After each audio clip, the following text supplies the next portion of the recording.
$50 million, Malik DuPont said, his deep baritone slicing through the chatter of the ballroom like a blade. Naomi Carter froze mid-step, the tray of champagne flutes in her hands trembling. For one night, with you, he added, his gaze locked on her like she was the only person alive. The congressman seated beside him coughed in shock. A woman in diamonds gasped, covering her mouth. Cameras clicked from every corner as whispers rippled across Atlanta's most exclusive charity gala. Naomi's heart slammed against her ribs. She didn't know this man. She didn't know why he'd singled her out. But she knew one thing. No one had ever put a price tag on her before. She steadied her breath, lifted her chin. "You must think money can buy anything," she said, her voice low but steady. "It can't buy me." The tray clinked as she set it down on the nearest table. Then she turned, heels clicking on polished marble, and walked away without looking back, while Malik DuPont leaned back in his chair, a smirk tugging at the corner of his lips. Only hours earlier, she'd been standing on the porch of her late mother's modest Atlanta bungalow, staring at the eviction notice flapping in the evening wind. The house smelled faintly of lemon cleaner and fried catfish, but it was empty now, except for the sound of her stepbrother Darren's video game blaring in the living room.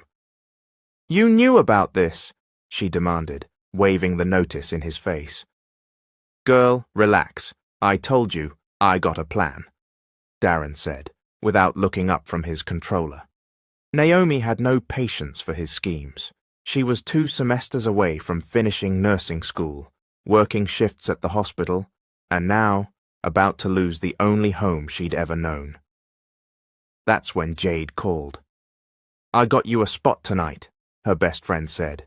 "DuPont Foundation Gala. Big money crowd. Smile, serve drinks, keep your ears open. Who knows, somebody might take interest in you." By the time Naomi stepped into the ballroom, the world she knew felt far away. Crystal chandeliers glittered overhead, gold-trimmed tables shimmered under the lights, and the air was thick with perfume and old money.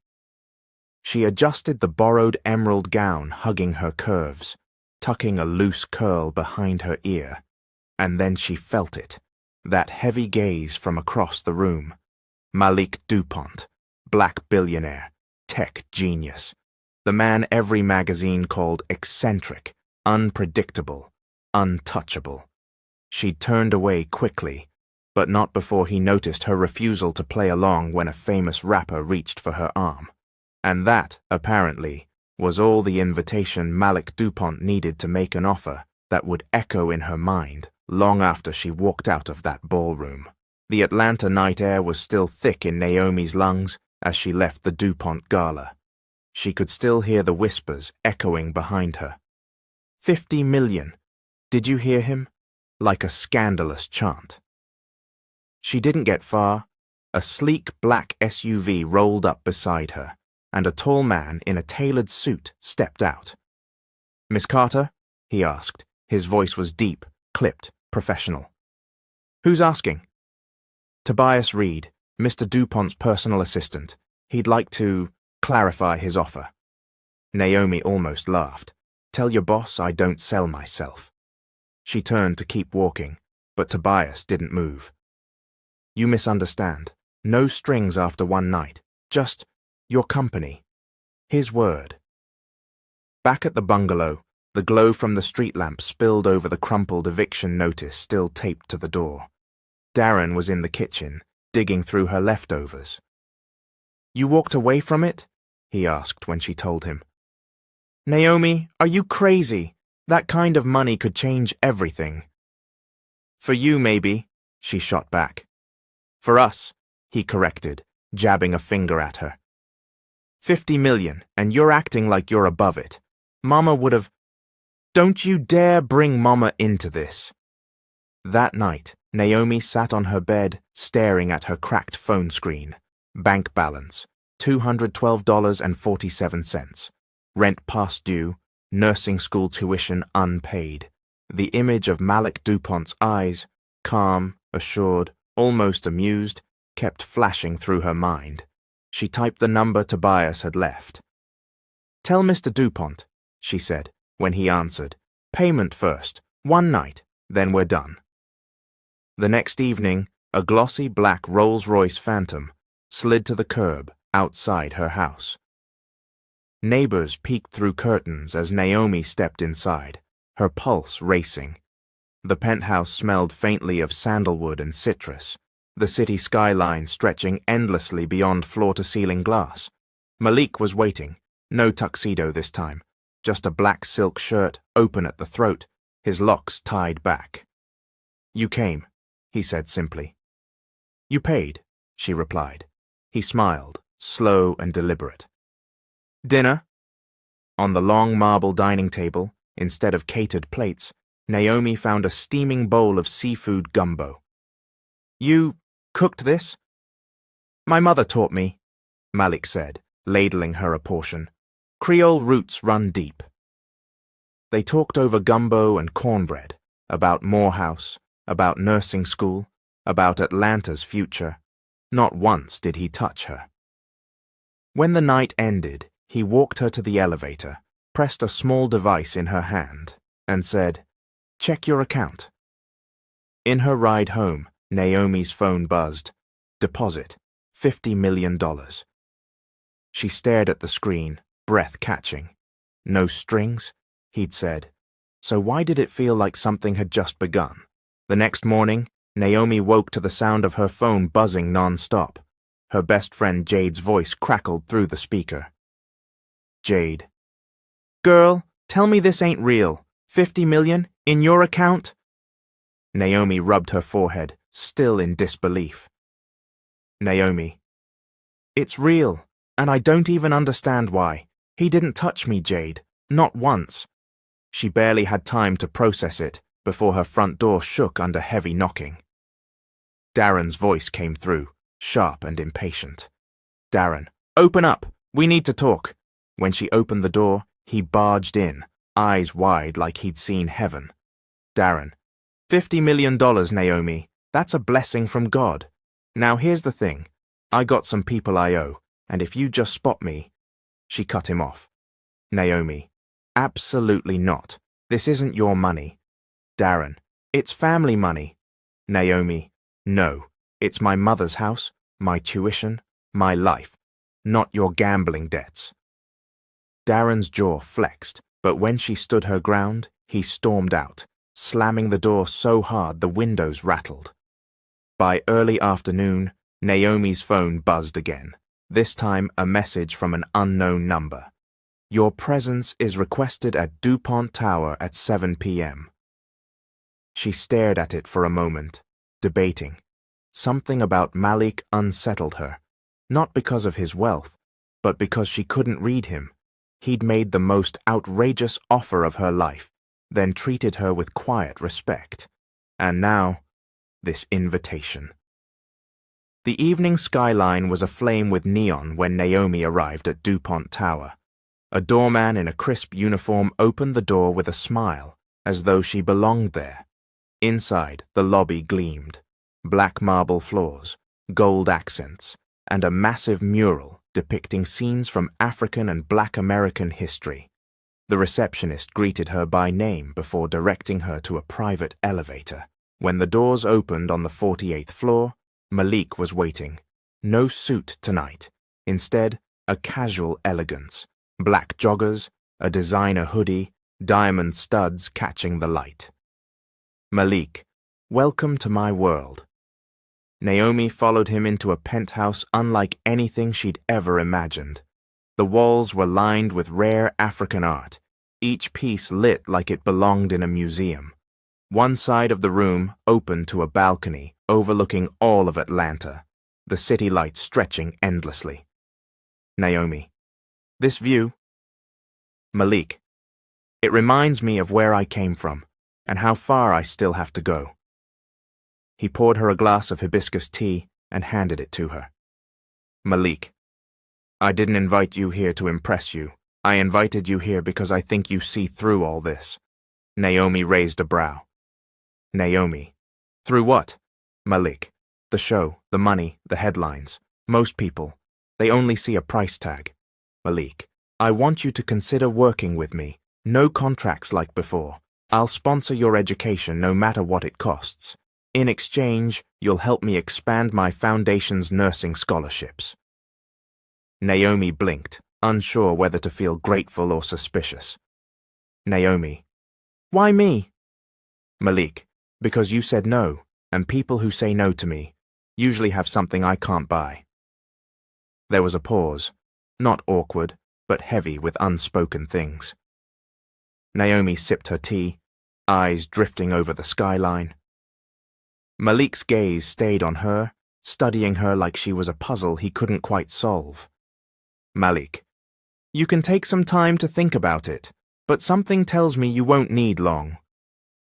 When she finally left, Malik walked her to the elevator again. Malik, Naomi Carter, you're not what I expected. As the doors slid shut, Naomi's chest tightened. She'd stepped into his world, and something told her it wouldn't be easy to step out again. Naomi's shift at the hospital the next morning felt longer than usual. Her mind kept drifting back to the night before. The view from Malik's penthouse, the way he'd looked at her when he said she wasn't what he expected. She was changing IV bags and charting vitals, but every so often her fingers would pause, her eyes unfocused. She'd never met a man like him. By the time she walked out into the afternoon sun, she found herself scanning the parking lot like she half expected to see that black Rolls-Royce again. Instead, her phone buzzed. Text from Malik. Dinner, 8 p.m. I'll send the car. She stared at the screen for a long moment before typing back. No games this time. The reply came almost instantly. Never with you. Later that evening, the city was alive in gold and amber streetlights as the same sleek Rolls-Royce eased to the curb outside her apartment. The driver opened the door without a word, and the leather interior wrapped around her in quiet luxury. They didn't go to another penthouse. Instead, they drove to a quiet corner of Midtown, stopping outside a restaurant so understated it almost disappeared between two brownstones. Inside, the smell of garlic and fresh herbs filled the air. The hostess greeted Malik like an old friend and led them to a private table tucked behind a frosted glass partition. You like Italian? He asked, taking his seat across from her. I like food that's made with care, she replied, scanning the handwritten menu. He smiled faintly, as if amused by her answer. That's the only way I eat. Over handmade pasta and wine, their conversation wandered.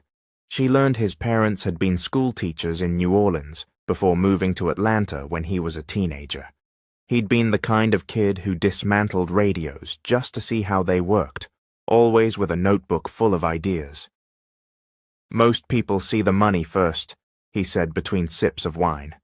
But it was the hunger that built me, Naomi, not the dollars. And now? She asked. Now the hunger's different. I want to build things that outlive me. There was a softness in his voice when he spoke like that, and for a moment Naomi forgot about the 50 million and the gossip blogs. She saw a man who'd climbed out of one world into another and was still figuring out how to live in both. After dinner, they walked under the glow of street lamps, the city buzzing faintly in the background. He bought her a cone from a corner gelato stand, and she laughed when he admitted he'd never had pistachio flavor before. You've got all this money and never tried pistachio? She teased. I told you, I don't buy what I don't need. But as they reached the car, the air shifted. Across the street, a pair of paparazzi were waiting, cameras ready. The click started the second they saw Malik and Naomi together. Malik's arm slid protectively around her waist. Ignore them, he murmured, opening the car door. But inside, Naomi's pulse was racing. She wasn't used to strangers aiming lenses at her like she was a prize to be caught. The next morning, the first article hit the gossip feeds. Mystery woman with Malik DuPont. Is she the reason he's been missing from the scene? The photo was grainy, but there was no mistaking her face. By noon, her phone was buzzing with texts from co-workers, classmates, even distant cousins she hadn't heard from in years. Jade called while Naomi was still scrolling through the comments. "Jade, you're on the blogs, girl. You need to decide how you're going to play this." Naomi, "I'm not playing anything. I didn't ask for this." Jade, "You don't have to ask for it. It comes with the territory. You think being near Malik DuPont is a quiet life?" Naomi sighed, rubbing her temples. She hadn't even said yes to his scholarship offer yet, and already her life felt like it was tilting. That afternoon, she got another message from Malik. "Come to my office, 5 p.m. DuPont Tower loomed above the city when she arrived. This time the elevator didn't go to the penthouse. It stopped at a sprawling top-floor office with glass walls and views for miles. Malik was at his desk, sleeves rolled up, tapping through something on a tablet. He stood when she entered. "Sit," he said, motioning to the leather chair opposite him. "I wanted to talk before things get messy." Naomi frowned. "Messy how?" He turned the tablet so she could see. On the screen was a set of paparazzi photos. From the gala, from last night, even one of her walking into her apartment building. "They're already building a story around you. You need to be ready for it." "I don't want to be a story," she said quietly. "Too late for that. What you can do is control the version they get." Their conversation was interrupted by a sharp knock at the door. A tall woman in a cream suit walked in without waiting for permission. Naomi recognized her instantly from the blogs. Tasha Lattimore, Malik's ex, the one they'd called the Queen of Atlanta Society. "Malik," Tasha purred, glancing at Naomi before turning back to him. "We need to talk." "I'm in a meeting," he said, his tone flat. Her gaze slid back to Naomi, cold and assessing. "So this is her, the charity case of the month." Naomi felt the insult like a slap, but she stayed still, meeting Tasha's stare without flinching. Malik's jaw tightened. "We'll talk another time, Tasha," he said, standing, "and don't come to my office unannounced again." Tasha gave Naomi one last icy smile before sweeping out the door, the scent of her perfume lingering in the air. Malik sat back down, exhaling slowly. "That's part of the mess I was talking about. People will have opinions. Most won't matter, but some will try to hurt you." Naomi leaned forward. "And what about you? Are you going to help me through it, or are you going to disappear when it gets ugly?" His eyes locked on hers, steady and unwavering. "I don't disappear, Naomi. Not from things that matter." For a moment, the office was silent except for the faint hum of the city below. Then Malik slid a folder across the desk. "This is the scholarship proposal. Take it home, think about it, and when you're ready, we'll start building something that changes more lives than just yours." Naomi took the folder, tucking it under her arm as she stood. Outside, the evening sun bounced off the glass walls, painting the skyline in gold. She wasn't sure if she was stepping deeper into opportunity or danger, but she knew one thing. She'd just walked further into Malik DuPont's world, and there was no easy way back. By sunrise, Naomi's phone was already vibrating on the nightstand.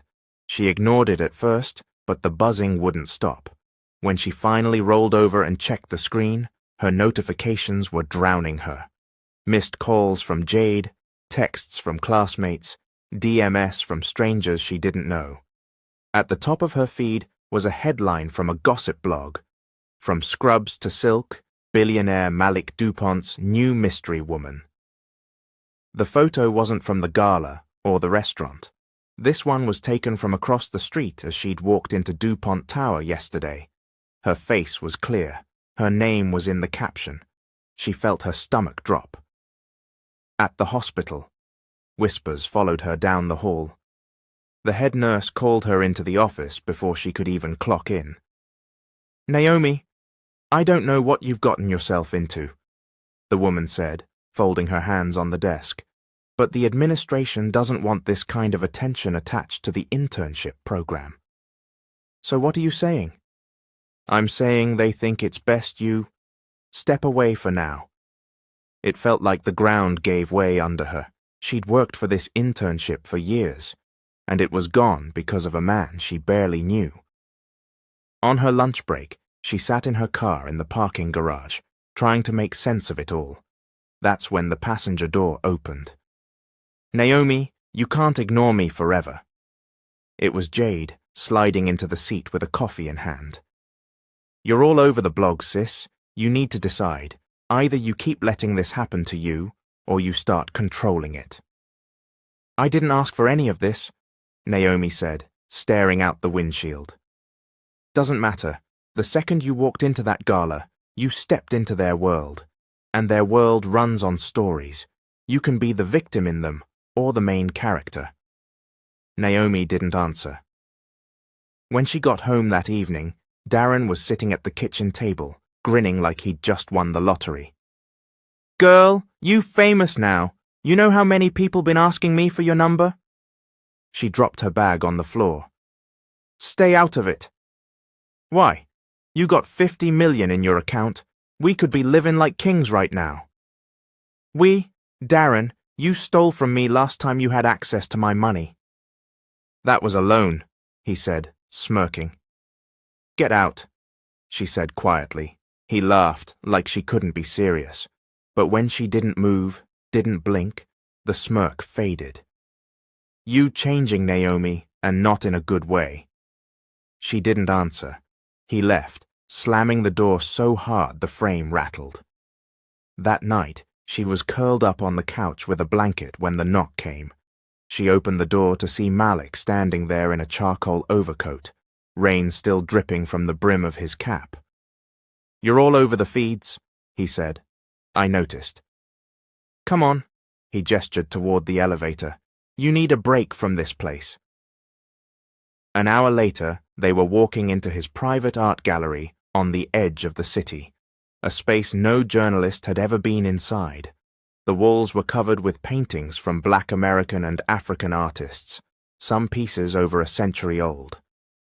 This is what I do when the noise gets too loud, Malik said, stopping in front of a bold, abstract canvas splashed with crimson and gold. You find something bigger than the headlines, and you stand in front of it until you remember who you are. She looked at the painting, the colors almost alive under the gallery lights. And who am I? That's for you to decide, he said, but you're not some headline about a mystery woman. I know that much. They wandered the gallery for another hour, their footsteps echoing on polished floors. Somewhere between a sculpture of a steel phoenix and a framed jazz poster, Malik stopped and turned to her. I know this mess cost you your internship, he said. Her head snapped toward him. How do you... I hear things. I can make it right. I don't want you to make it right, Malik. I want to stand on my own. His mouth twitched, just slightly. Good. Then let me give you the tools to do that. The scholarship program. Say yes. She hesitated, the air between them tightening. Then she shook her head. Not yet. He didn't push. When he dropped her off at home later, the front steps were littered with flyers from tabloid photographers, all printed with her face. She shoved them into the trash before climbing the stairs. The next morning, the storm hit harder. Her phone buzzed with an unknown number. She answered without thinking. Naomi Carter, a syrup-smooth female voice said. This is Tasha Lattimore. We didn't get to finish our introduction the other day. Naomi went still. I just wanted to give you a little advice, Tasha continued. Men like Malik, they don't keep girls like you. You're a distraction, and when he's done being entertained, you'll go back to your little life with nothing to show for it but a few cheap photos. Naomi's grip tightened around the phone. Thanks for the concern, she said evenly, but I'll figure things out without your help. Of course you will, Tasha purred, until you don't. Then the line went dead. Later that afternoon, Jade showed up with groceries. "Thought you might need to eat something that's not stress," she said, unpacking a bag of fried chicken and mac and cheese.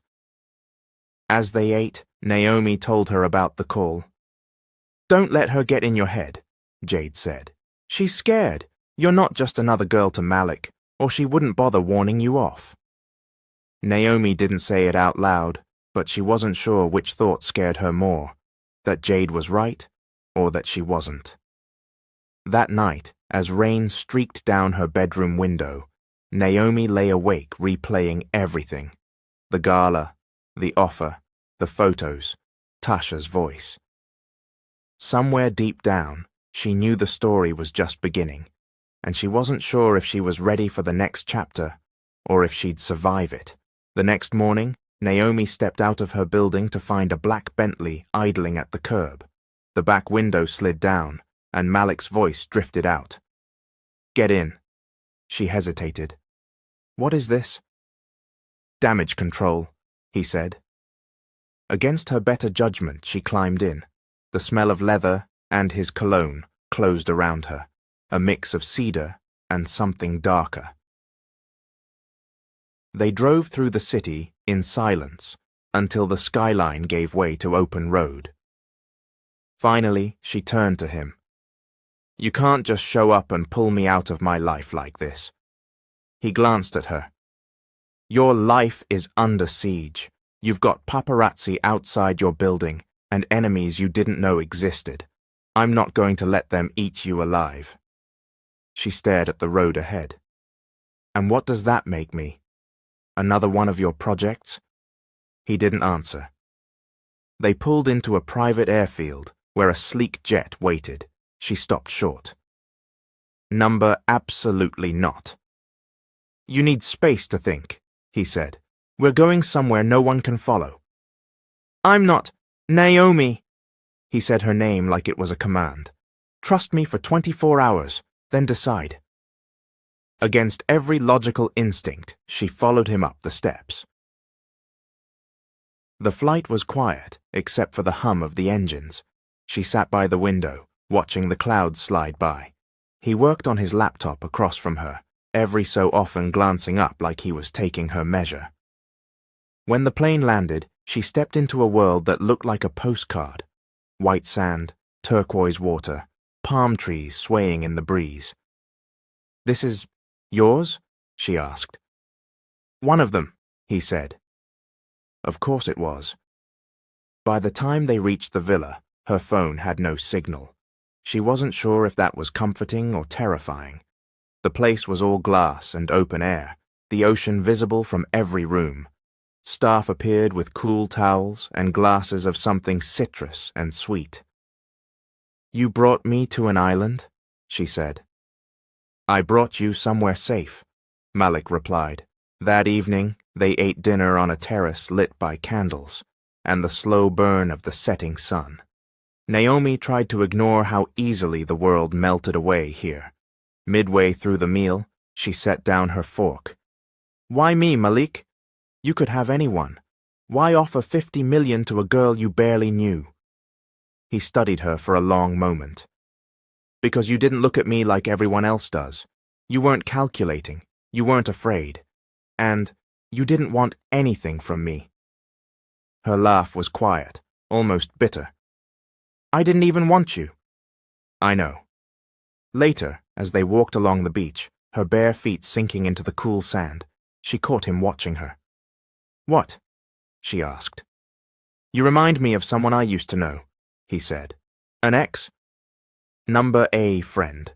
The only one I ever had who saw me before all this." He gestured to the sprawling villa behind them. "She died a long time ago." Something in his tone made her look away. She didn't ask more. Back at the villa, Naomi wandered into the library while Malik took a call outside. The room smelled faintly of salt and old paper, lined with books that looked like they'd been collected over decades. One of them lay open on a desk, not a novel, but a slim leather journal.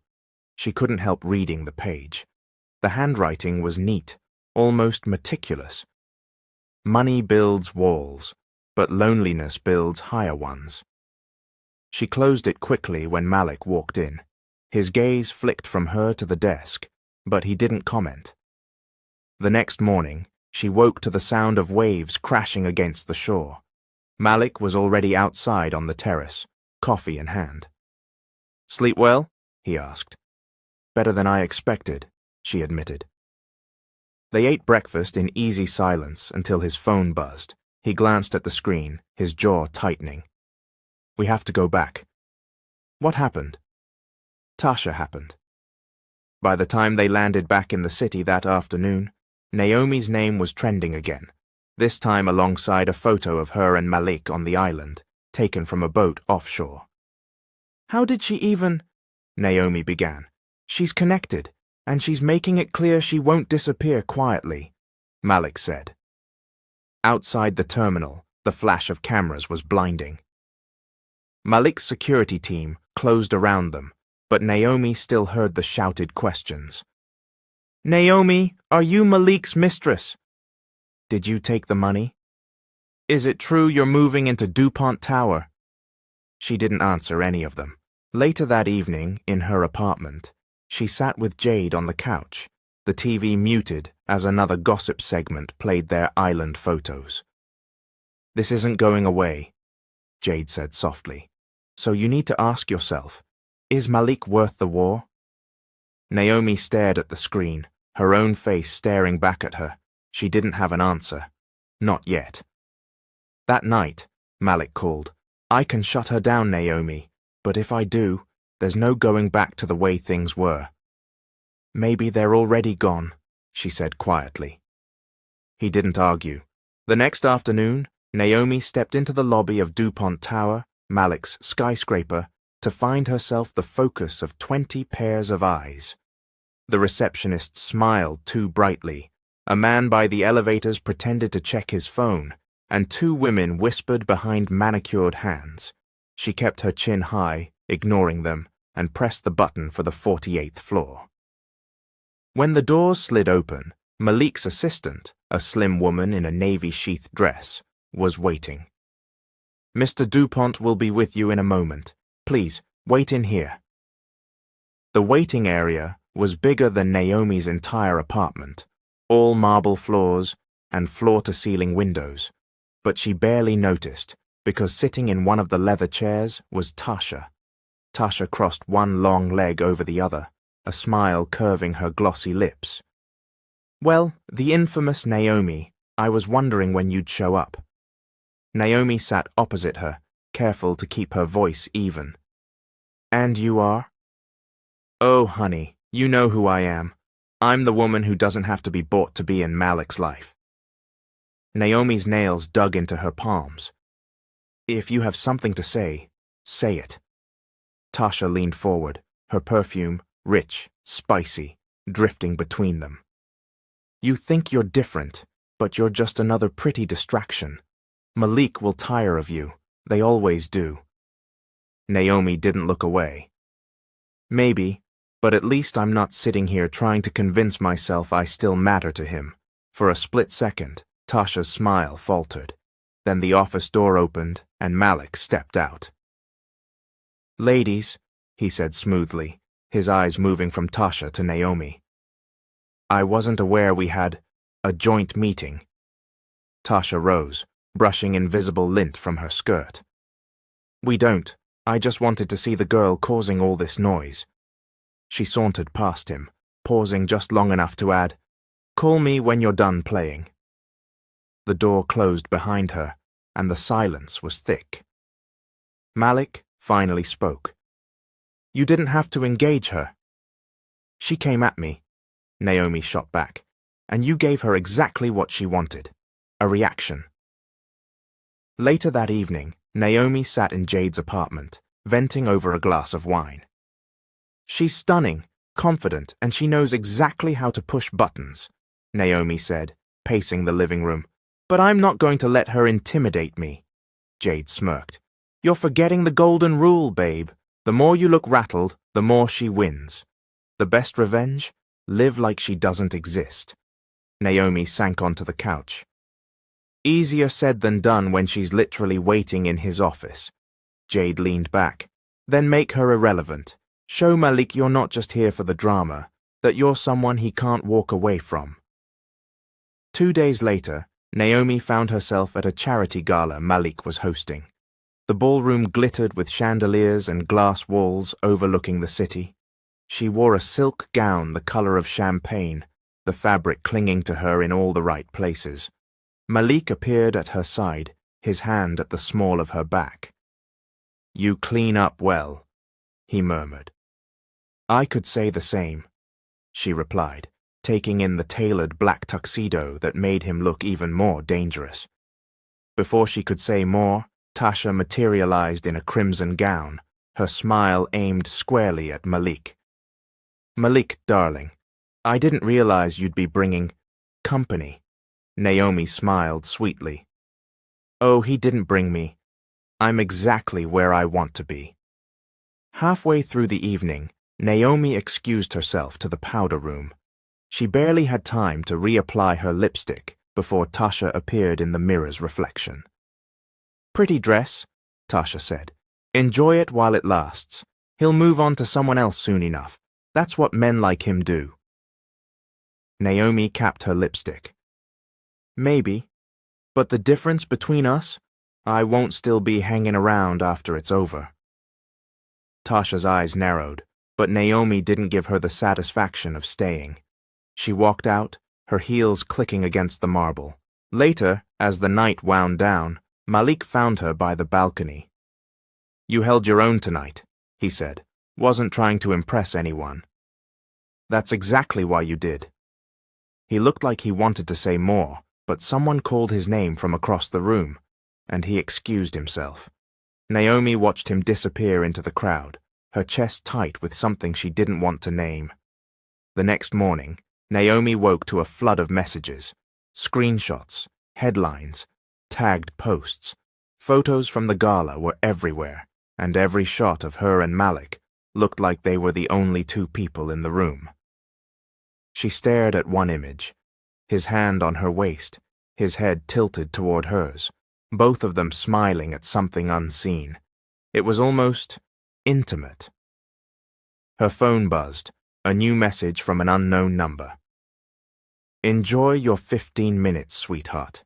TikTok. No name, but she didn't need one." That afternoon, Malik showed up at her apartment. "Pack a bag," he said, without preamble. "Why?" "Because Tasha's not playing anymore, and I'm not letting her dictate the narrative." Naomi crossed her arms. "And what exactly is the narrative?" "That you're with me, publicly. No more hiding, no more whispers." Her pulse kicked up. "You realize that will only make her angrier?" His gaze was steady. "Let her burn." As they left the building together, cameras flashed, questions were shouted, and Naomi felt the full weight of what he'd just done, tethered her to his world, in full view of everyone. Part of her wanted to run. The other part wanted to see where this collision course would lead. The following evening, Naomi stood in front of her mirror, staring at the unfamiliar reflection looking back at her. The soft waves in her hair framed her face perfectly. Her skin glowed, and the navy satin dress Malik had sent clung to her like it had been made for her. Jade sat cross-legged on the bed, sipping champagne. "You look like you just stepped out of a billionaire's daydream, which is basically the truth." Naomi rolled her eyes, but her hands trembled slightly as she reached for her clutch. "I'm not used to being on display." Jade smirked. "Then fake it. Walk in there like you've been doing this your whole life. Trust me, nothing shakes them more than confidence." Later, as the car glided through the city toward the art museum hosting Malik's next charity event, Naomi could feel her nerves tightening. She glanced at him. "Why am I really coming tonight?" Malik's eyes stayed on the skyline. "Because if you're going to be in my life, you can't hide in the shadows. People are already talking. Let them see you on my arm." "And Tasha." A faint smile ghosted across his lips. Let her choke on it. The museum's grand entrance was awash with light, photographers lining the steps. As soon as Malik helped her out of the car, the flash of cameras exploded around them. Mr. Dupont, who's your date? Is this your new fiancé? Naomi, how does it feel to be with one of the richest men in the country? Naomi kept her smile fixed, her hand resting lightly on Malik's arm as they ascended the marble steps. Inside, the air was cooler, quieter, but the eyes followed them just as sharply. Half an hour in, Naomi found herself standing alone near a Monet, sipping champagne. That's when she heard the voice. Well, if it isn't the Cinderella of the hour. She turned to find a tall man with sandy hair and a smirk that didn't quite reach his eyes. He wore an impeccable grey suit and the kind of confidence that came from money and entitlement. Do I know you? Naomi asked. Not yet. I'm Evan Granger, old friend of Malik's. We went to school together. Nice to meet you, she said, already looking for an exit. He stepped closer. Word is, Malik offered 50 million for one night with you. Is that true? Her hand tightened on her glass. You shouldn't believe everything you hear. Evan chuckled. Don't worry, I'm not judging. In fact, his gaze swept over her in a way that made her skin crawl. If you ever get bored, I'm sure I could make a better offer. Naomi's jaw clenched. You should walk away now. Before he could reply, Malik's voice cut through the air, low and dangerous. Evan, you're in my space. Evan held up his hands in mock surrender. Just catching up. Malik didn't take his eyes off him. Now you're done. Later that night, back at Malik's penthouse, Naomi dropped her clutch on the counter. Who was that? Someone who mistakes money for class, Malik said, loosening his tie. I'll make sure he doesn't come near you again. Naomi crossed her arms. You can't control who talks to me, Malik. His gaze softened. Number. But I can make sure no one disrespects you. For a moment, they just looked at each other, the city lights reflecting off the glass behind him. Naomi felt that dangerous pull again, the one that made her forget every reason she should keep her distance. The next morning, her phone buzzed with a message from Jade. Girl, you're everywhere. Every gossip page has pictures of you and Malik from last night. Naomi groaned, scrolling through her feed. Headlines screamed about The Mystery Woman and Malik Dupont's latest conquest. The comments were a toxic mix of admiration and venom. She was about to shut it off when one headline froze her. From waitress to billionaire's arm candy, Naomi Carter's past revealed. Her stomach dropped as she clicked the link. There, in grainy photos, was her in her old diner uniform, hair pulled back, no makeup. The article dredged up her life before Malik, her struggling mother, her late father's debts, even the eviction notice from 2 years ago. Her phone buzzed again. This time, it was Malik. Stay off the internet today. I'm handling it. By afternoon, Naomi was at his office. Malik stood by the floor-to-ceiling windows, phone in hand. They're digging because you've become a story, he said, turning to her. This won't stop unless we control the narrative. Naomi folded her arms. Meaning what? Meaning we give them a version of the truth, one that doesn't make you a target. She shook her head. Or we just stop this before it gets worse. He stepped closer. Is that what you want? Her pulse quickened, but she didn't answer. That night, Malik invited her to dinner at a private rooftop restaurant. The city stretched out around them like a sea of diamonds. Halfway through the meal, he set down his glass. You could walk away, and your life would go back to quiet, anonymous. But if you stay, you'll have to be ready for all of it, the attention, the jealousy, the people trying to tear you down. Naomi looked at him across the table. And why would I stay? His voice was low, steady. Because I'm not done with you. And I think you're not done with me. The words hung between them, heavier than the night air.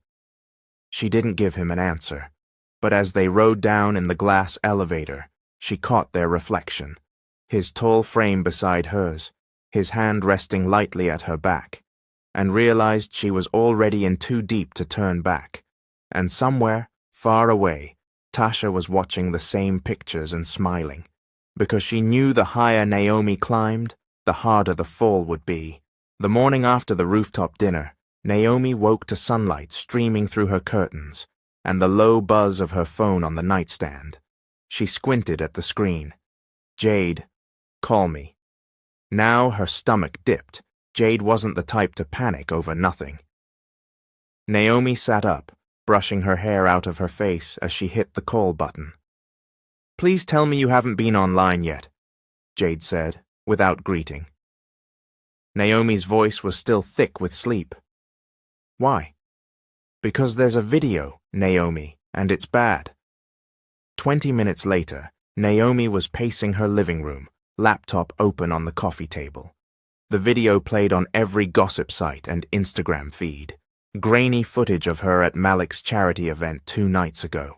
Except in this version, it looked like she was slipping a folded piece of paper into Evan Granger's hand, followed by his smirk as he leaned close. The captions were merciless. Billionaire's girlfriend secretly meeting rival, and Naomi Carter's double life. Naomi froze the frame, staring at the still image. This is cut. It's edited to make it look like... Yeah, Jade said on speaker, and you can guess who'd benefit from this. Tasha, Naomi whispered. By noon, Malik's office felt like the last place she wanted to be, but she had no choice. His assistant, a tall man in a tailored charcoal suit, ushered her in without a smile. Malik was at his desk, phone in hand, the set of his shoulders tense. Close the door, Daniel. Naomi stepped inside. You've seen it? His eyes lifted to hers, unreadable. I've had 10 calls about it before breakfast. My PR team is already running statements, but the question is... He leaned back in his chair. Why did Evan Granger have that paper? It was a card from the auction table, Naomi said quickly. I was showing him the item number, Malik. That's it. I didn't know. He held up a hand. Stop. I believe you. But the world doesn't, and you're going to have to face that. Later that day, Malik's plan became clear. A press conference, cameras, questions, and Naomi, center stage, declaring her side of the story. It was the last thing she wanted, but Malik's tone left no room for argument. If you don't speak, they'll write the story for you. That evening, Naomi stood backstage at the glass-walled conference hall in Midtown. Beyond the curtain, the hum of reporters buzzed like an angry hive. Malik stepped up beside her, the warmth of his presence cutting through the icy knot in her stomach. You walk out with me, you tell the truth, and you hold your head high, he said. No shame, no hesitation. She looked up at him. And what if they still believe her? His jaw tightened. Then I'll make sure they never matter again. When they walked out together, the room flashed alive with camera bursts. A reporter's voice cut through the noise. Naomi, what's your relationship with Evan Granger? Naomi took a breath. None. I met him for the first time 2 nights ago at the museum. The video you've seen is edited to make it look like something it isn't. Malik and I know the truth, and anyone else who matters will too. Then why do you think someone would circulate this? Another voice asked. Her gaze didn't waver. Because when people can't have something, they try to destroy it. Malik's hand brushed hers under the table, subtle but solid. Afterwards, in the car, Naomi let her head fall back against the seat. I hate this. You did well, Malik said quietly. Better than some politicians I've seen." She huffed a dry laugh. "Is that a compliment?" "It's a promise. You can handle more than you think." But in a penthouse apartment across town, Tasha was watching the same footage, glass of wine in hand, a slow smile curling her lips. "Enjoy your spotlight, sweetheart," she murmured to herself. "It burns hotter the longer you stay in it." The next morning, Naomi met Jade at their usual coffee spot, hoping for a sliver of normalcy, but as soon as she sat down, Jade leaned forward. "She's not stopping. There's a second video." Naomi blinked. "What?" "This time it's you, leaving Malik's building at 2 a.m. alone. They're saying you stormed out after a fight." Naomi dropped her face into her hands. "We didn't even fight. I went home because I had an early shift the next day." "Doesn't matter. They'll spin it," Jade said. "She's trying to wear you down." That night, Malik called. "Pack a bag. You're staying with me for the week." Naomi hesitated. That's exactly what she wants, to make it look like I'm dependent on you. "Naomi," his voice dropped, steady and final. "This isn't about appearances anymore. It's about keeping you close enough that I can protect you." Hours later, she was standing in his penthouse again, city lights sprawling out below. The hum of traffic was faint this high up, replaced by the low murmur of Malik's voice as he poured her a glass of wine. "You need to understand something," he said, handing it to her. "People like Tasha, they don't care about truth. They care about winning, and to her, you're the prize she can't stand to lose." Naomi looked at him over the rim of her glass. "And what am I to you?" He didn't look away. "The one thing I'm not willing to lose at all." By Wednesday evening, the city felt heavier, the air thick with the August heat. Naomi was curled on Malik's sofa, legs tucked under her, watching the skyline flicker. Malik had left for a late meeting hours ago, promising to be back before midnight. She didn't notice the first shadow outside the penthouse until the intercom buzzed.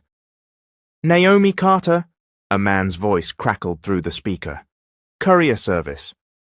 Her brows drew together. She hadn't ordered anything.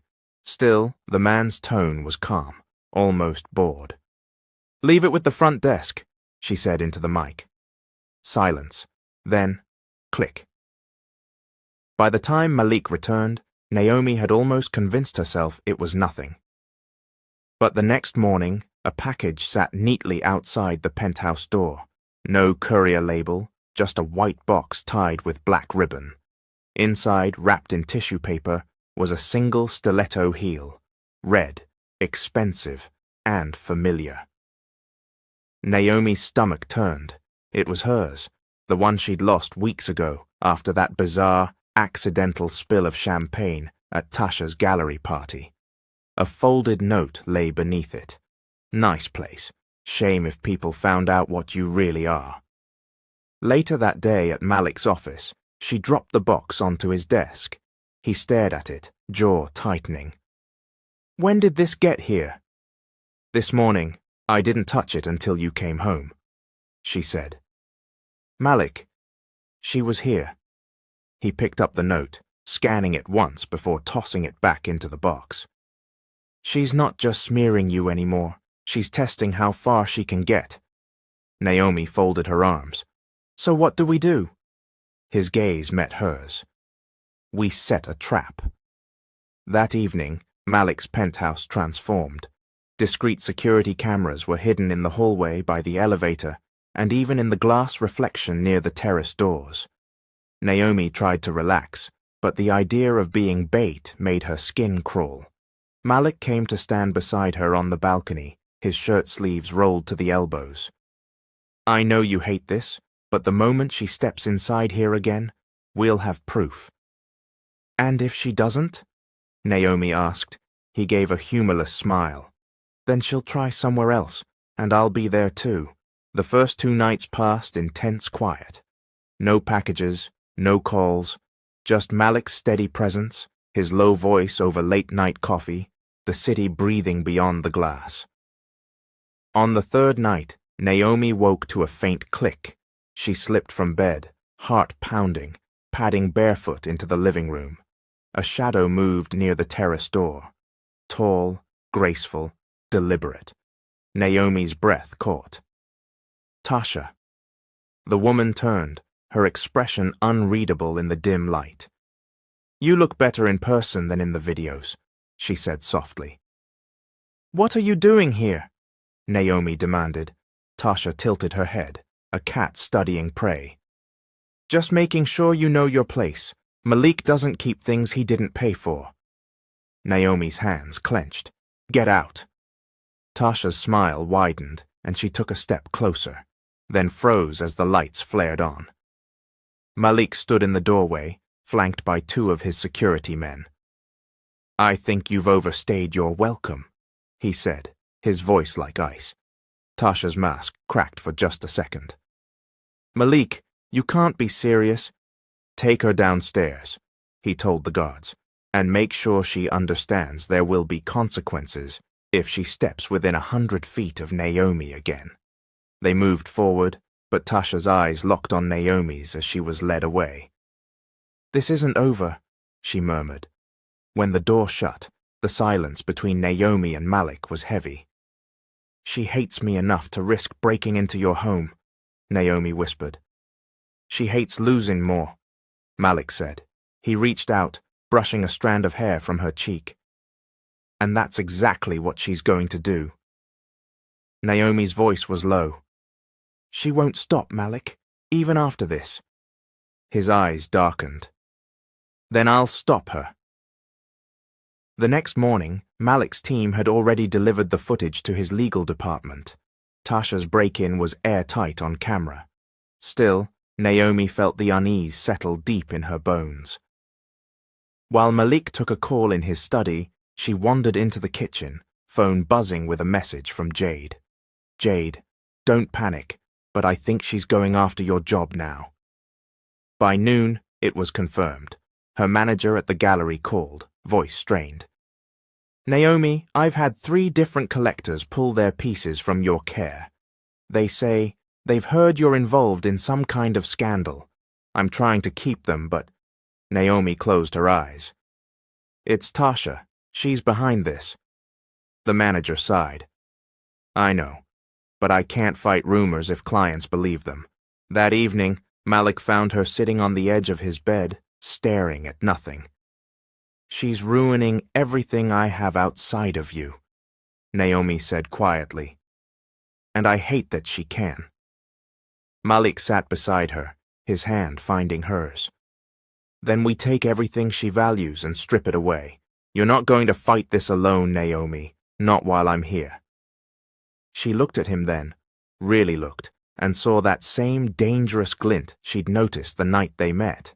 It wasn't just about protecting her. It was about ending the game entirely. By Friday evening, Malik's penthouse felt less like a home and more like a war room. His legal team had copies of the break-in footage. Private investigators were digging into Tasha's finances. And Naomi. Naomi was being fitted for a gown that Malik had personally chosen. "This is more than a dress," he murmured as the seamstress adjusted the silk over her hips. "This is armor." Naomi looked at herself in the mirror. The gown was a deep sapphire, fitted to perfection, catching the light with every breath. Her hair was styled in a sleek knot, a diamond drop grazing her collarbone. She didn't feel like prey anymore. "And where exactly are we going in this armor?" she asked. Malik's smile was all teeth. "The Harrington Foundation Gala. Tasha will be there, and so will the people she needs to impress to keep her world intact." Later that night, the ballroom was a shimmering ocean of gold and crystal. Waiters floated by with champagne, cameras flashed, and the city's most powerful whispered in clusters. Naomi stayed close to Malik as they entered, his hand warm at the small of her back. Heads turned. Whispers followed. "She's here," Malik murmured. Across the room, Tasha stood in a cluster of socialites, laughing lightly. But when her eyes landed on Naomi, the laughter froze, then sharpened into something cold. They didn't approach her immediately. Malik was deliberate, stopping to greet a judge, a tech magnate, an art dealer Naomi vaguely recognized. At each stop, his arm around her waist, his voice smooth as he introduced her not as a friend, but as Naomi Carter, the woman I'm with. It was strategic. Every handshake, every polite smile was a public declaration. Naomi felt the ripple of it. Some women's eyes softened in curiosity, some tightened with envy. And Tasha's expression shifted from irritation to something closer to panic. Later that evening at the champagne bar, Tasha made her move. "Well," she said, gliding up to them, "I see you've brought your date." Naomi turned, meeting her gaze with a calm she didn't fully feel. "And I see you've brought your insecurity," she replied, voice smooth. Tasha's smile thinned. "Careful, dear. This room has a long memory." Malik's hand tightened just slightly on Naomi's hip. "Yes, it does," he said evenly, "and I imagine they'll remember the woman who was escorted out of my home for trespassing." A couple nearby glanced over, curious. Tasha's eyes flicked toward them, a rare crack in her mask. "You wouldn't," she said, under her breath. "Oh, I already did," Malik said, lifting his glass in mock toast before turning to greet another guest. The shift was immediate. Within an hour, Naomi could see the subtle social withdrawal from Tasha. The same women who had been clustered around her were now drifting away. Pulled by the stronger current Malik had stirred, Naomi knew enough about this world to understand. Reputation was currency here, and Malik had just cut her credit line. By the end of the night, Malik and Naomi were on the balcony, looking out over the city. "You didn't just embarrass her," Naomi said softly. "You isolated her." He looked at her then, eyes dark and steady. "She's been playing a long game against you. I'm just speeding up the ending." Naomi hesitated. "What if she tries something worse?" Malik's jaw tightened. "Then she'll find out I'm willing to go further than she ever imagined." The following afternoon, Naomi was at the gallery reviewing a shipment when Jade slipped in through the side door. "You were the talk of the gala," Jade said, eyes wide. "Do you realize how many people posted about that dress? And Malik calling you his—" She caught herself. "Anyway, Tasha's in damage control mode. She's been calling every contact she has to clarify things." Naomi gave a small smile. Good, let her scramble. But that evening, as she returned to the penthouse, a chill passed through her. A black envelope sat on the console table. No postage, no label. Inside was a single Polaroid. Her, standing on the balcony at the gala. Malik beside her. And across the photo, in red ink, "You can't hide behind him forever." When Malik saw it, his expression was unreadable. He set the photo down carefully, then picked up his phone. "Double security. No one gets upstairs without clearance," he said to someone on the other end. Then he hung up and looked at her. She's cornered now, which makes her unpredictable. Naomi crossed her arms. "So what's the next move?" He stepped closer, voice low. "The next move is making sure she understands this isn't just my fight anymore. It's ours." She held his gaze and realized for the first time that somewhere between the first threat and tonight's gala, Malik's war had become her war too. The rain had stopped by morning, but the city still glistened like it had been polished overnight. Naomi woke to find Malik already in the living room, sleeves rolled, tie hanging loose around his neck as he studied a folder spread across the glass coffee table. He didn't look up when she entered. "She's making calls to her investors. I had someone patch into a few." Naomi poured herself coffee, her bare feet silent on the marble. And he finally looked at her, a slow smile forming. "She's desperate enough to make mistakes." He slid a sheet toward her, a photocopy of a wire transfer, offshore account, $500,000 moved without proper disclosure. This alone won't bury her, Malik said. But combined with everything else, it'll make sure no one touches her in business again. Naomi traced the numbers on the page. So what's our move? He leaned back, the faintest glint in his eyes. We hit her from both ends, reputation and legality. You'll handle the first part. Me? Yes, tonight. There's a charity auction at the Wexler Hotel. She's on the hosting committee. I want you there. I want you seen. And I want you talking. Naomi arched a brow. Talking to who? To the people she's been lying to for years. By evening, Naomi was stepping out of a black sedan into the flood of lights outside the Wexler. The auction was the kind of place where champagne was served before you even handed over your coat, where each laugh felt rehearsed. She spotted Tasha near the entrance, perfect as ever, but her eyes flickered, just for a moment, when she saw Naomi in a crimson gown that turned every head in the lobby. Naomi didn't go to her. She didn't need to. Instead, she moved through the crowd like she belonged there, pausing to greet the same men and women Tasha was supposed to charm. Oh, Naomi Carter, she introduced herself to a silver-haired banker. I've been working closely with Malik these days. You know, it's funny. I've heard so many conflicting stories about Tasha's last project. Something about irregular transfers. She said it like an afterthought, but she watched the man's polite interest sharpen. Meanwhile, across town, Malik was in his office with his legal team, piecing together the second half of the strike. By the time she gets home tonight, she'll have a subpoena waiting, his lawyer assured him, signing off on the paperwork. Malik's phone buzzed. A message from Naomi. She's sweating. He replied simply, Good. Keep going. Later that night at the auction's balcony bar, Naomi was chatting with a gallery owner when Tasha approached. Enjoying yourself? Tasha asked, her tone brittle. Very much, Naomi replied, sipping her champagne. You throw a beautiful event. Shame about the rumors, though.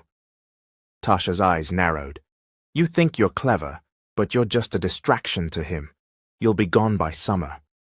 Naomi tilted her head, a slow smile curving her lips. If that's true, why are you so nervous? Before Tasha could respond, a young assistant rushed to her side, whispering something that drained the color from her face. Without another word, Tasha turned and disappeared into the crowd. By the time Naomi returned to the penthouse, Malik was waiting with 2 glasses of whiskey. She got the subpoena, he said, without preamble. She'll be tied up in court for months. Naomi sank into the sofa, kicking off her heels. And the social part. His smile was almost indulgent. Word spreading.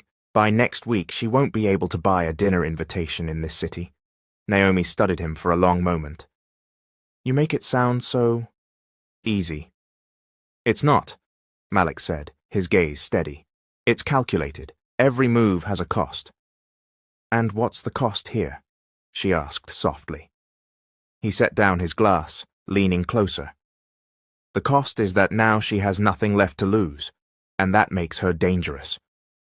Hours later, as the city settled into the quiet of early morning, Malik's phone buzzed again. An unknown number. He answered, voice sharp. Who is this? There was a pause, then a low laugh on the other end. You think you've won, Tasha's voice hissed, but I'm not finished, not with you, and not with her. The line went dead.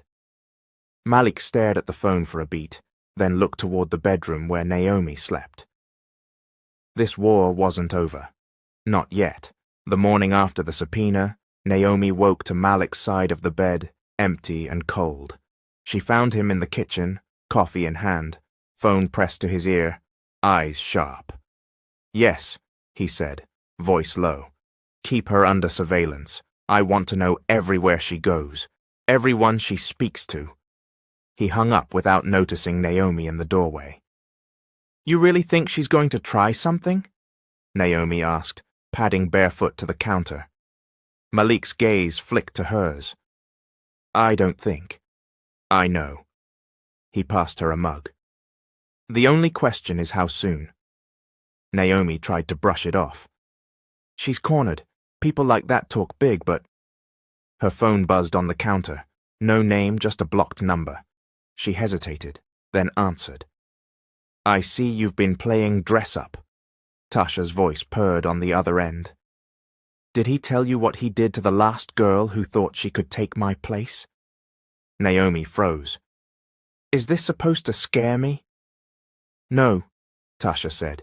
It's supposed to warn you, because next time it won't just be a warning. The line went dead. Later that day at Malik's office, his head of security, Darnell, stepped in. We've got something. She met with a reporter from the Ledger. Cash envelope, unmarked. Malik leaned forward. What's she selling? We don't know yet, but... Darnell slid over a photo taken from a distance. It was grainy but clear enough. The envelope, the handshake, the smirk on Tasha's face. She's going after me in the press, Malik muttered. She can't win in the boardroom, so she'll try the court of public opinion. Naomi glanced between them. Then we get ahead of it. If she's talking to them, we make sure they hear something else first. Malik's gaze lingered on her, something unreadable in his eyes. Careful, Naomi. That kind of game doesn't just get your hands dirty. It pulls you in. Maybe I'm already in, she said quietly. That evening, the two of them attended a black-tie art unveiling at a downtown gallery, another high-profile event where Tasha was sure to make an appearance. The press lined the red carpet outside, cameras flashing. Naomi stepped out of the car first, Malik following close behind. The whispers started instantly. Isn't that Malik's new? She's gorgeous. Tasha must be furious. Inside, Naomi spotted Tasha across the room, standing with the same Ledger reporter. The man was already pulling out a small notepad. Time to work, Naomi murmured. She made her way toward them, deliberately intercepting the reporter before Tasha could introduce herself. Naomi Carter, she said warmly, offering her hand. You write for the Ledger, don't you? I've read your work. She leaned in slightly. I hope you're careful who you get your stories from in this city. Some people will feed you poison just to watch someone else choke. The reporter blinked, caught off guard, and Naomi gave a graceful smile before gliding away, leaving the seed planted. Back at the penthouse later that night, Malik was pacing. You were bold tonight. You told me to be careful, she reminded him. I was. I didn't accuse her of anything. I just shifted his curiosity. Malik stopped pacing, looking at her in a way that made her heart beat faster. You're dangerous when you want to be. Before she could respond, the intercom buzzed. Darnell's voice came through. Boss, we've got a problem. Someone tried to breach the building's parking garage, said they were here to see Naomi. Security turned them away, but... Naomi's stomach dropped. But what? They had a knife in their bag. Malik's jaw tightened. Get me the footage. The next morning, the footage played on Malik's office screen. A woman, mid-30s, hoodie up, head down. She never looked at the cameras, but her walk was purposeful. Paid off, Darnell said. No record, no ID on her. She's just muscle. Naomi sat stiff in the chair. You think Tasha sent her? I don't think, Malik said coldly. I know. That afternoon, Malik took a meeting in one of his smaller boardrooms.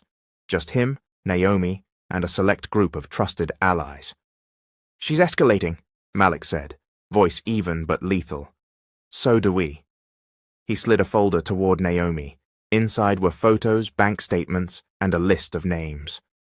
These are the people who've been propping her up. We start pulling them away from her. Quietly, one by one. Naomi flipped through the pages. You're dismantling her network. Exactly. By the time she realizes what's happening, she'll be standing alone. That night, as Naomi sat in her room going through the files, she got another message, this time a video. It was her, walking alone to her car 2 nights ago. The footage ended with a text overlay. Next time, you won't see me coming. Her breath caught. She walked into the living room where Malik was pouring himself a drink. She showed him the phone without a word. He stared at it for a long moment, then looked up. Pack a bag. We're leaving tonight. Leaving? Where? Somewhere she can't reach you, at least until I finish this. Naomi's heart pounded. And if she follows? Malik's eyes were steel. Then she won't walk away from it. By midnight, Malik's jet was lifting off from the city, the skyline shrinking into a scatter of jeweled lights beneath the clouds. Naomi sat by the window, hands wrapped around a blanket, staring into the darkness. You didn't tell me where we're going, she said quietly. I'm not telling you now, Malik replied from across the aisle, his gaze fixed on a laptop screen. If you know, you can be forced to tell. If you don't... He closed the lid. Then no one can get it out of you. Naomi studied him. You really think she'll follow us? Malik's jaw flexed. I think she's already trying. They landed just before dawn in the misty quiet of the hills, far from the city's reach. A winding road led to an estate tucked between towering pines and glassy lakes. The air smelled like rain and earth, clean and sharp. This is yours? Naomi asked as the iron gates swung open. One of them, Malik said. Safe, secluded. The only people who know about it work for me, and have since before I could afford to pay them. Inside, the place felt like a fortress disguised as a retreat. Floor-to-ceiling windows faced the lake, but the security was woven into every detail. Cameras hidden in the beams, reinforced glass, guards stationed in guest houses. Naomi dropped her bag in the master suite and took a slow lap around the room. Every corner gleamed, but something about the silence unsettled her. She was used to the hum of the city, the low background noise of life moving outside her window. Here, it felt like the world had been put on pause. Later that morning, Malik was on the terrace with Darnell, voices low but urgent. Naomi stepped out in time to catch only the end of it. 3 phone pings in the county last night, Darnell was saying. Same number tied to one of her Shell accounts. Malik's expression darkened. Tasha's already here. Naomi's stomach tightened. She found us? Not yet, Malik said, but she's looking, and she's too close for me to ignore. By afternoon, Malik had moved his war room to the estate's library. A massive map of the county covered one wall, dotted with pins and markers. Naomi stood in the doorway, watching him pace. This isn't just hiding, is it? Malik looked up. Number, it's the opposite. I'm drawing her in. That's dangerous. So is letting her think she can push me out of my own life. He stepped closer, lowering his voice. If she wants to come for me, she can walk right into the place I've chosen. Naomi frowned. You sound like you're planning a trap. I am. That night, the quiet broke. Naomi had been reading in bed when a light flickered outside. Just once, then again. She froze, remembering Malik's warning. 2 flashes meant movement in the outer perimeter. She ran to the balcony. A shadow moved near the tree line, too far to make out details, but close enough to know it wasn't an animal. Malik appeared behind her, already pulling a handgun from the drawer. Get inside, now. But, Naomi! His tone left no room for argument. From the balcony doors, she watched him disappear into the dark, Darnell a step behind. 10 minutes later, they came back, alone. She's testing the fence, Malik said grimly. Next time she won't come alone. The next day, Naomi tried to distract herself with a walk by the lake. The air was cold enough to nip at her skin, but the still water and pale morning light almost made her forget why they were here. Almost. Halfway along the trail, she spotted something lodged in the reeds. A small velvet box. She glanced around, heart pounding, before kneeling to pick it up. Inside was a single gold bullet. No note, no explanation. Naomi's breath came shallow as she carried it back to the house. Malik was in the library again, but when he saw what she was holding, the anger that flashed across his face was pure steel. "She's close," he said, taking the box from her, "and she's sending messages now." That evening, Naomi stood at the kitchen counter, sipping tea, when Malik came in. "You're not safe here anymore," he said, without preamble. "I thought this place was a fortress." "It is, but she's not trying to break in. She's trying to break you." Naomi set the mug down. "And it's working." Malik's expression softened for just a second before hardening again.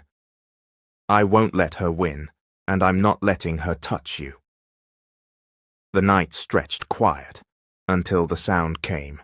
It was faint at first, a low hum in the distance, then grew into the unmistakable thump of rotor blades. A helicopter, circling. Malik was already moving, barking orders into a radio. "Shut off all exterior lights. No one goes outside. Naomi, stay here." She didn't. From the upstairs window, she saw the black shape of the helicopter skim low over the lake, before banking sharply away. "Recon," Malik said when she found him in the hall. "She's mapping the property." Naomi's voice was barely a whisper. "Why doesn't she just stop?" Malik's eyes met hers, unblinking. "Because she doesn't know how to lose." The next morning brought no peace. A package arrived at the gate, unmarked, addressed only to the girl. Inside, a torn photograph of Malik, his face burned away with acid. Darnell's voice was grim. "She's not bluffing." Malik's reply was colder than ice. "Neither am I." By late afternoon, the hills were wrapped in that pale silver light that made everything look unreal. Naomi sat by the lake with a sketchbook she hadn't touched in months, the pencil trembling between her fingers. Malik had been in the library all day, plotting something he wouldn't explain. She only knew one thing. Tonight, whatever he was planning would happen. The door creaked behind her. Malik stepped out, a dark coat over his shoulders, his eyes sharp. "It's time." Naomi closed the sketchbook. "Time for what?" He hesitated, as if weighing how much to tell her. "She's been circling long enough. Tonight I'll give her a reason to land." Later that evening, the estate's lights blazed brighter than they had in days. Darnell's men moved around the property, not hiding, visible, deliberate. Malik wanted to be seen. Naomi lingered in the kitchen, watching through the wide windows. "You're baiting her." Malik didn't deny it. "If she comes on her own terms, she controls the game. If she comes on mine—" He trailed off, sliding a glass of wine across the counter to her. "Then I control it." By 9, the air outside hummed with tension. Naomi sat in the great room, pretending to read, every tick of the clock pressing against her ribs. Footsteps approached. Malik appeared in the doorway, expression unreadable. "She's coming." Naomi's breath caught. "How do you know?" He tapped the small earpiece hidden under his collar. "Eyes on her convoy. She'll be here in 20 minutes. The estate shifted like a stage being set. Guards took positions. Lights were dimmed in certain halls, but left glaring in others. Malik came to stand beside her. "When she arrives, you stay here. No matter what you hear, no matter what you think is happening, you do not move." Naomi swallowed. "And if something happens to you?" His gaze lingered on her face, softer now, then it happens on my terms. The convoy appeared just as the lake fog began to roll in. 2 black SUVs sliding up the drive, headlights cutting white lines through the mist. Malik stepped out onto the front terrace, waiting.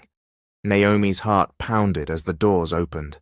Tasha emerged first, tall and lean, her dark hair pulled back into a sleek braid.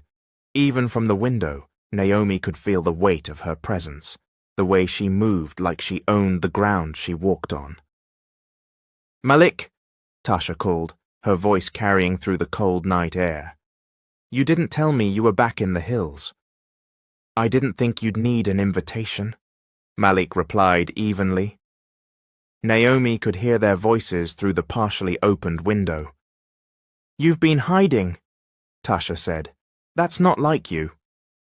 "I wasn't hiding," Malik said. "I was waiting." There was a pause. Then Tasha's voice dropped, slow and deliberate. "Is the girl here?" Naomi's fingers curled around the edge of the window frame. "She's not part of this," Malik said. Tasha laughed, low and dangerous. "Everything's part of this. You should know better." The sound of footsteps on gravel made Naomi flinch. She strained to see past the glare of the terrace lights, and then she froze. A second woman had stepped from the SUV, carrying something Naomi couldn't make out until the porch light caught it. A small, velvet box. Naomi's stomach dropped. She knew that box. "Where did you get that?" Malik's voice sharpened. "Left it by the lake for her," Tasha said casually. "Just a little gift." The woman opened the box, revealing the gold bullet inside. Naomi's breath caught. "You think you can scare me?" Malik's tone turned icy. "You think I'll let you get near her?" "I don't need to get near her," Tasha said. "I just need her to wonder why you didn't tell her the whole truth." Naomi stepped back from the window, pulse racing. The whole truth. She turned toward the hall, then froze as a voice came from the shadows. "Don't move," Darnell said. He stepped forward, closing the distance between them. "Malik said you stay put." "I can't," Naomi whispered. "She's talking about me." "That's exactly why you can't," Darnell said. Outside, Malik was closing the gap between himself and Tasha, his voice low enough that Naomi could barely catch the words. "This ends tonight," he said. "It might," Tasha replied, "but not the way you think." Then she smiled, a slow, sharp curve of her mouth, and then glanced toward the house. Naomi's blood ran cold. Before anyone could react, one of Tasha's men stepped forward and handed Malik a manila envelope. Malik didn't take it at first, but Tasha's smile widened, daring him. When he finally did, Naomi could see his jaw tighten as he looked inside. And then, for the first time, she saw him falter. Tasha turned back toward her SUV, her voice floating back over her shoulder. "See you soon, Malik." The convoy rolled away into the fog, leaving the estate in brittle silence. Naomi was at the door before Malik even came inside. "What was that? What's in the envelope?" He didn't answer right away. When he finally met her eyes, there was something there she hadn't seen before. Not anger, not defiance, but guilt. "Naomi," he said quietly, "we need to talk." The courtroom was packed, cameras lined up outside like vultures waiting for scraps. Malik's legal team moved like a machine, boxes of evidence stacked on the bench behind them. Naomi stood in the hallway, her heart steady, but her mind buzzing with every headline she'd seen over the past week. Tasha walked in late, not the flawless, untouchable figure she once projected. Her hair pulled back too tightly, the lines under her eyes unhidden. She didn't look at Malik. She didn't look at Naomi. She went straight to her table, her lawyer whispering furiously in her ear. Naomi glanced at Malik. "You're sure about this?" He didn't answer right away, adjusting his cufflinks like the trial was just another business meeting. "After today," he said finally, She won't be able to touch us, but this is going to hurt her in ways that don't make headlines." Inside, the judge called the room to order. The first hours were brutal. Malik's side presented wire transfers, falsified invoices, testimony from 2 former employees who claimed Tasha ordered them to move funds. She sat frozen, her eyes occasionally flashing toward Naomi, as if she could burn her away with sheer hate. Then Malik's lawyer dropped the final blow. "Your Honor, we have sworn statements from the defendant's overseas partners confirming her involvement in the misappropriation of over $8 million in charitable funds." Gasps rippled through the gallery. Even the judge's expression hardened. By the end of the day, Tasha was no longer fighting for her empire. She was fighting to stay out of prison. The ruling came faster than anyone expected. Assets frozen, pending criminal investigation, and an injunction preventing her from contacting Malik or Naomi in any form. As the gavel came down, Malik exhaled for the first time all day. Naomi reached for his hand under the table. "It's over," she whispered. He shook his head slightly. "This chapter, maybe." That night, the city lights felt different, brighter, calmer. Malik and Naomi sat on the rooftop of his penthouse, champagne between them, the skyline stretching endlessly. "You know what happens now," he said quietly. Naomi looked at him. "She's gone." "For now," he corrected. "But people like Tasha don't disappear. They regroup, and I'm not naive enough to think she's the only one who wants a piece of me." Naomi sipped her drink, the night air cool against her skin. "So what? We just wait for the next war?" He turned to her fully. "Number, we build something stronger, so the next person who comes for us can't find a way in." A phone buzzed between them.